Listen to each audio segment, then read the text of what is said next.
सबसे पहले तो यहाँ उपस्थित आप सभी को मेरी ओर से जोहार है। और आज इस कार्यक्रम में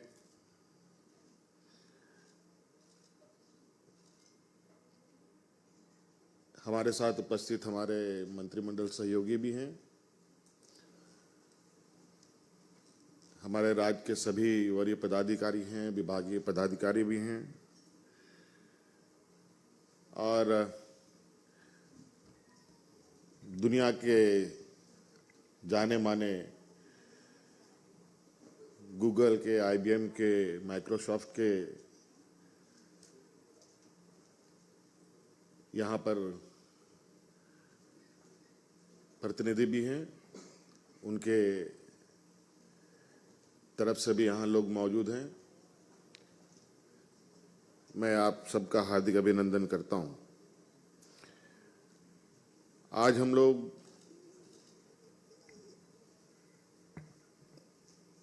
झारखंड सरकार की तरफ से आज यहाँ जो 2 दिवसीय कार्यक्रम आयोजित है, जो एक कंसल्टेशन होना है, आज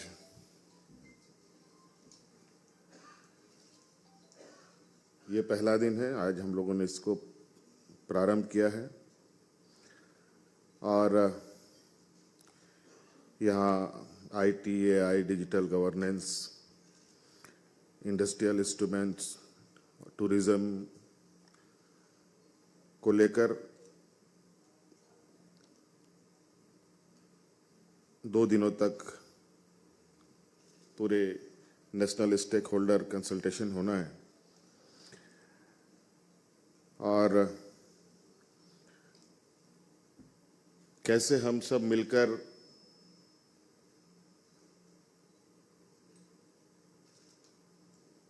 झारखंड के समग्र विकास हो सके, इस पर हम सभी लोग चर्चा करेंगे।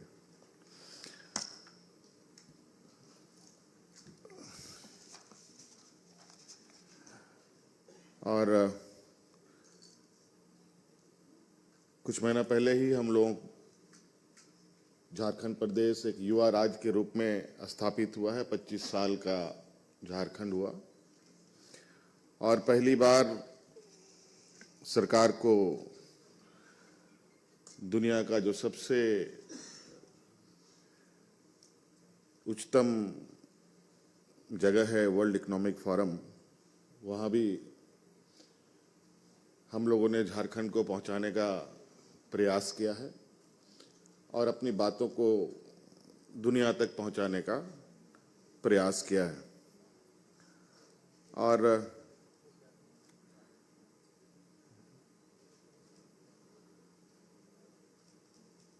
झारखंड के संदर्भ में लगभग हम ये कह सकते हैं कि इस देश की अगर इंडस्ट्रियल ग्रोथ की बात करें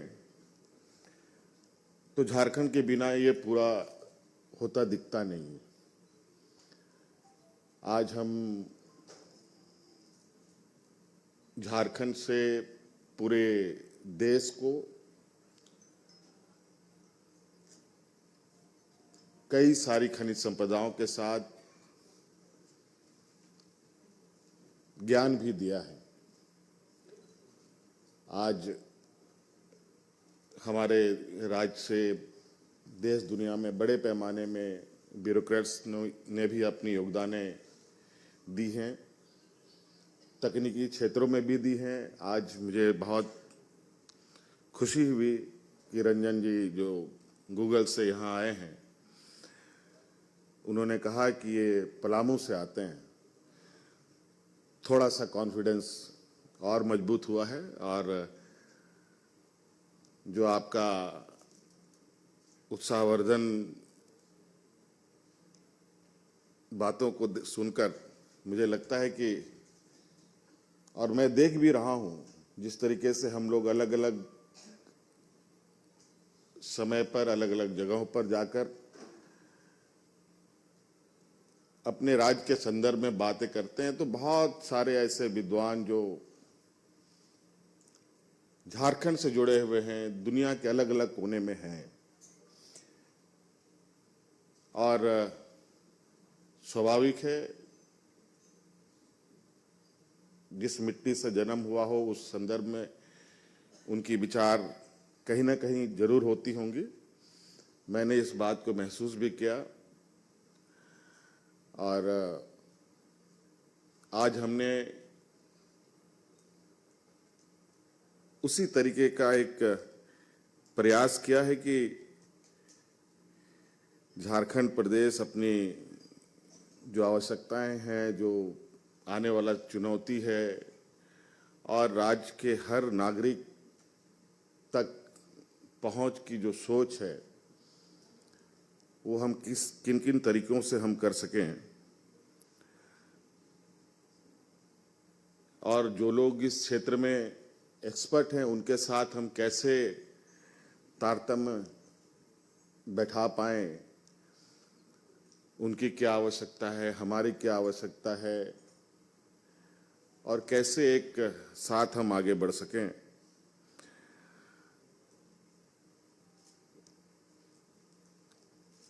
हम सब ये जानते हैं कि आज दुनिया एक रिवॉल्यूशन के दौर से गुजर रहा है। हर चीज और बहुत सारी चीजें आई, चली भी गई, और भी चीजें आएंगी, और कई सारी चीजें चली भी जाएंगी। ये भी सही है और सच है।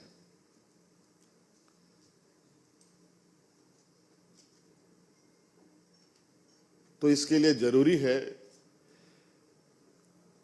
कि हम आने वाले समय के लिए कैसे तैयार हो सकें। कभी जो आईटी सेक्टर रहा है वो बहुत तेजी से, मुझे लगता है कि 2020-21 से उसने जो रफ्तार पकड़ी,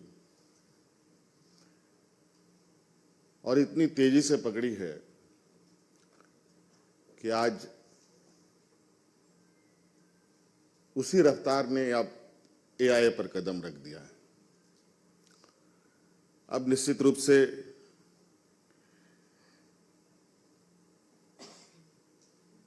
जिस तरीके के चर्चाएं हैं एआई के साथ, डाटा का उपयोगिता, डिजिटल इंफ्रास्ट्रक्चर और एडवांस जो इलेक्ट्रॉनिक मैन्युफैक्चरिंग है, उन संदर्भ में कैसे हम इसको आगे डेवलप करें, इस पर हम लोग चर्चा करेंगे। आज मुझे लगता है कि उद्योग केवल जमीन को ना देखे, बल्कि उसके पूरे इकोसिस्टम को भी देखने की आवश्यकता है, जहां बहुत सारी चीजें जुड़ी है, जहां रिलायबल पावर की बात है, आधारभूत संरचना की बात हो, आवागमन की व्यवस्था हो, जो टैलेंट स्किल्ड हैं, और जो पॉलिसी इन्वायरमेंट है वो कितना सुटेबल है, उन सभी चीज़ों को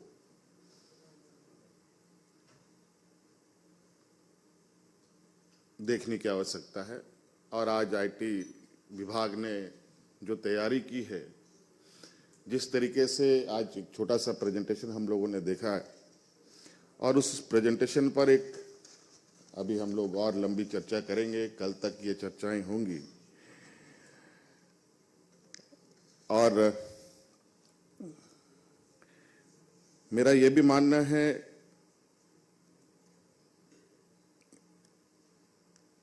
राज्य है वो, देश हो, विदेश हो, सबकी अपनी अपनी एक विशेषताएं हैं, सबकी अपनी अपनी कुछ बहुत ही बेहतरीन उनके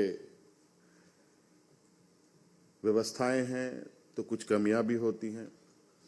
मुझे लगता है कि जो कॉपी पेस्ट करने की परंपरा है उससे थोड़ा सा हम इतर सोचते हैं। मुझे कॉपी पेस्ट करने पर थोड़ा सा हम कैसे खुद को अपने तरीके से खड़ा कर पाएं, अपने संसाधन, अपनी व्यवस्था, अपने एक जो मैंने पहले कहा कि एक इकोसिस्टम के साथ हम आगे बढ़ें, तो सबके इकोसिस्टम एक अलग नेचर कैरेक्टर के साथ जुड़ा रहता है।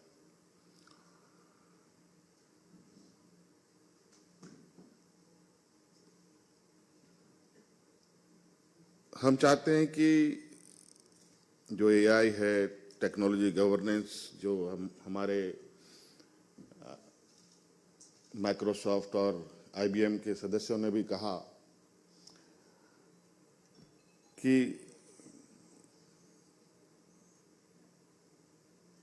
कई चीजों का आदान प्रदान, जो डाटा का शेयरिंग है वो कैसे हो, ट्रांसपेरेंसी और सब बहुत सारी चीजें हैं,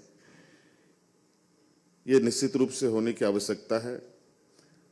और कुछ चीजें हैं जो हमारे राज्य में माइनिंग है। माइनिंग आज से नहीं बल्कि यहाँ बहुत सारे लोग होंगे उनकी उम्र से अधिक से समय से चला आ रहा है। आज हमारे 24 डिस्ट्रिक्ट में लगभग 14 डिस्ट्रिक्ट लगभग माइनिंग एक्टिविटीज वहां पर चल रही हैं। और माइनिंग में भी बहुत सारे एक कालावधि में बदलाव हुए।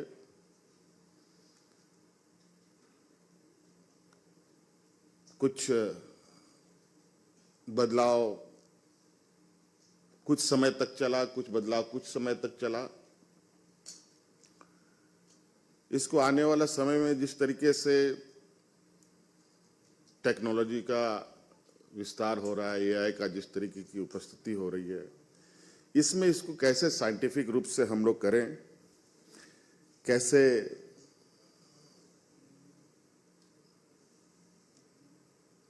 जो हमारी एक विरासत भी है जल जंगल जमीन की, उसको भी संरक्षित करते हुए हम लोग उस संसाधनों का उपयोग बेहतर कर पाएं, ये भी जरूरी है।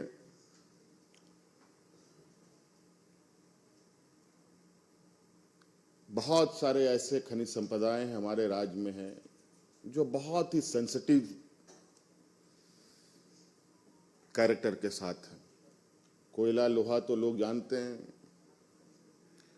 कई क्रिटिकल मिनरल्स हमारे राज्य में हैं जहां ये जरूरी है कि हम आज तकनीक का साथ लेकर के उनका हम बेहतर उपयोग कर पाएं। यूरेनियम जैसे हमारे राज्य में बड़े पैमाने पर भंडारण है और अभी जो हमें जानकारी मिल रही है कि आने वाले मिनिमम 100 साल तक के लिए तो दूसरे जगह यूरेनियम की खोज की आवश्यकता नहीं है। उसके साथ साथ बहुत सारे जो हमारे पास माइका जैसा खनिज संपदा है जिसको खोज करना भी बड़ा मुश्किल है। आज के दिन में भी तकनीक उस जगह को नहीं छू पाई है जहां माइका को सही तरीके से आकलन कर पाए कि वहां पर उसकी भंडारण कितनी है। लेकिन जहां तक हम लोग देखते हैं वहां के जो ग्रामीण हैं उनको उसकी आभास जरूर होती है कि ये बहुत महत्वपूर्ण संपदा है और वो इसलिए उसको भाप पाते हैं कि जब वो उसकी माइनिंग करते हैं, उनको कहीं बाजार में उनको बेचा जाता है, जब उसका एंड यूज कहीं बेहतर हो रहा है, जब उनकी डिमांड बढ़ती है,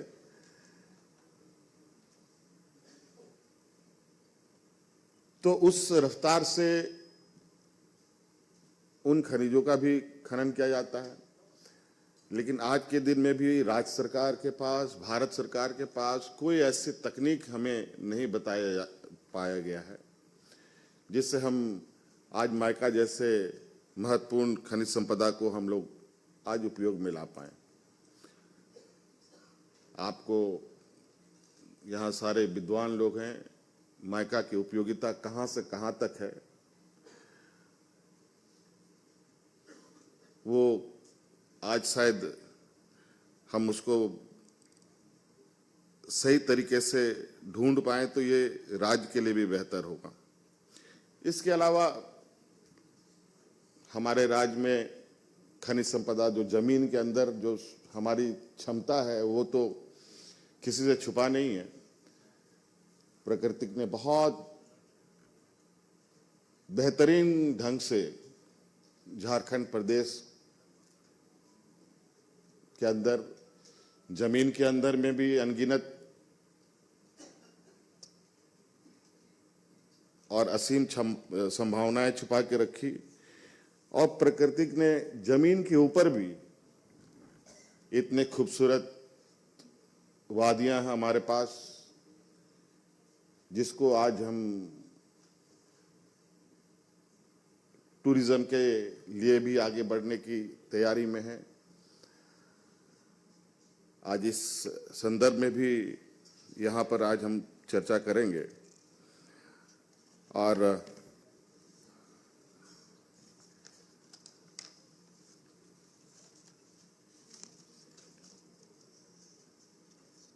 यहाँ पर और भी कई सारे लोग जुड़ेंगे जो मुझे बताया गया है। यहाँ काफ़ी सारे लोग जो हम लोग के स्टेक होल्डर्स हैं, उनकी उपस्थिति, जो लोग आज नहीं आए हैं कल तक पहुँचेंगे भी। और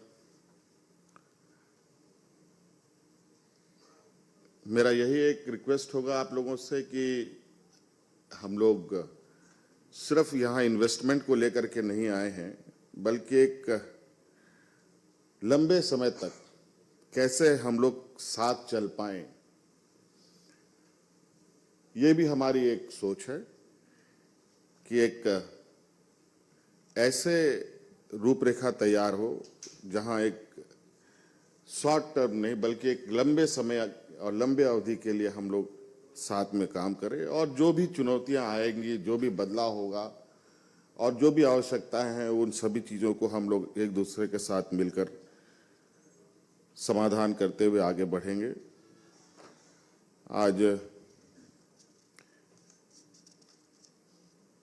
जो यहाँ मुझे बताया गया है कि कल कई सारे आप लोगों के कई कंपनियों के साथ एमओयू होने की भी बात है। हम लोग एक छोटा सा, मैं झारखंड के संदर्भ में कुछ समय पीछे ले जाना चाहूँगा। मुझे लगता है कि जब कई राज्य कई चीज़ों में बहुत आगे निकल चुकी रही है, चाहे वो स्वास्थ्य के क्षेत्र में हो, चाहे शिक्षा के क्षेत्र में हो, चाहे वो आईटी के सेक्टर में हो, जब ये सब पीक में थे, जो मैंने कहा 2020-21 के दौरान, उसी समय हमारे राज्य का गठन होता है, नवसृजित राज्य। जब आप दौड़ में बाकी संस्थाएं आगे निकल चुकी थी, तब हमारा राज्य ने जन्म लिया, और कतई संभव नहीं था कि हम उस समय आईटी सेक्टर में, एजुकेशन में, हेल्थ में हम पूरी तरीके से बेहतर कर पाने की स्थिति पे होते। हाँ, ये जरूर है, जैसे समय बीतता गया, आज 25वें साल का ये राज्य पहली बार आज हम लोगों ने वर्ल्ड इकोनॉमिक फोरम में अपनी उपस्थिति दर्ज की, और उम्मीद है कि अगली बार भी उपस्थिति दर्ज करेंगे। जो हमने चीज़ों को देखा, जो समझा, जो परखा, और आज उसी का एक छोटा सा प्रयास कि वहाँ से आने के बाद हमें किस दिशा में जाने की आवश्यकता है, हमारे नए यूथ नए ताकत को जो ताकत है उसको कैसा बेस्ट यूटिलाइज करना है। हमारे यहाँ अगर मैंने पहले भी कहा, हम लोगों ने खनिज संपदा देश को तो दिया ही दिया, लेकिन बौद्धिक ताकत भी दी है। आज हम अपने उन ताकतों को अपने राज्य के प्रति और राज्य के लिए उपयोग करने का एक प्रयास कर रहे हैं। हमारी पहचान सिर्फ माइंड से नहीं, माइंड से भी होनी चाहिए। सिर्फ रिसोर्स नहीं, रिसर्च भी होना चाहिए। सिर्फ एक्सट्रैक्शन नहीं, इनोवेशन भी होना चाहिए। और ग्रोथ नहीं, इंक्लूसिव ग्रोथ भी होना चाहिए। इसी राह पर आगे बढ़ने का एक फिर से प्रयास हम लोगों ने आज यहाँ ही शुरू किया है। निश्चित रूप से बेहतर परिणाम के साथ हम लोग आगे बढ़ेंगे। आज इस कार्यक्रम में उपस्थित होने के लिए आप सभी लोगों का बहुत बहुत आभार, और कल और हम लोग इस पर चर्चा करेंगे। आप सब लोगों का बहुत बहुत धन्यवाद, शुक्रिया, जोहार।